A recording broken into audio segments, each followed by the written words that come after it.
પ્રસાદનો અનાદર કરવાથી શું થાય છે એ પણ એકાદશીના દિવસે એનું વિશે આપણે થોડુંક મહિમા સમજીએ. એકવાર છે ને જગન્નાથપુરીમાં જગન્નાથજીના મંદિરની પ્રદક્ષિણામાં શિખરની પાછળ એક છે ને ગોખ છે, એટલે કે ગોખલો છે, તેમાં એકાદશીની પ્રતિમા છે. હવે જગન્નાથપુરીમાં રોજ ભાતનો થાળ થાય. હવે ત્યાં એકાદશી કરવામાં આવતી નથી. બધા ભાતનો પ્રસાદ જમે છે અને એકાદશીના દિવસે આ એકાદશીનો ગોખ છે તેના બારણે છે ને લોખંડની સાંકળથી બાંધી દેવામાં આવે છે અને લોખંડનું તાળું મારી દેવામાં આવે છે. હવે એટલે કે એકાદશીને બાંધી દેવામાં આવે છે. હવે એકવાર થયું એવું કે શ્રી વલ્લભાચાર્યજી એકાદશીના દિવસે સવારે જગન્નાથજીના દર્શન કરવા ગયા અને તેઓ હતા ચુસ્ત વૈષ્ણવ, એકાદશી બરાબર કરે. હવે પૂજારીજીએ તેમની પરીક્ષા કરવા એમને એક કીધું કે લ્યો આ પ્રસાદ જમો. હવે જગન્નાથજીનો પ્રસાદ હતો એટલે ના કેમ પડાય.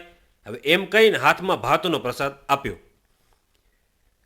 હવે તેમણે પ્રસાદ તો હાથમાં લીધો, પણ હવે થઈ ધર્મ સંકટ આવ્યું કે જો પ્રસાદી જમી જાય તો એકાદશી તૂટે અને ન જમે તો પ્રસાદનો અનાદર થયો કહેવાય.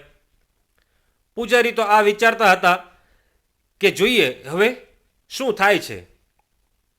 વલ્લભાચાર્યજીએ પછી ભગવાનની મૂર્તિ સામું જોઈને અને ઊભા ઊભા જ ભગવાનના પ્રસાદનું મહાત્મ્ય એટલે કે મહિમા અને મહત્વ શું છે એનું વર્ણન કરવા માંડ્યા.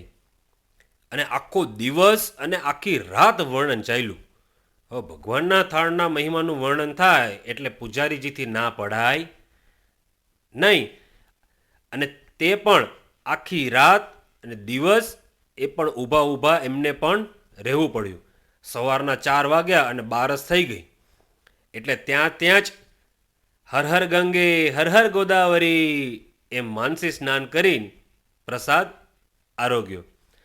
વલ્લભાચાર્યજીની ભક્તિ અને યુક્તિ જોઈ પૂજારીજી તો દંગ થઈ ગયા અને તેમને પ્રસાદનો અનાદર પણ ન કર્યો અને એકાદશી પણ સાચવી.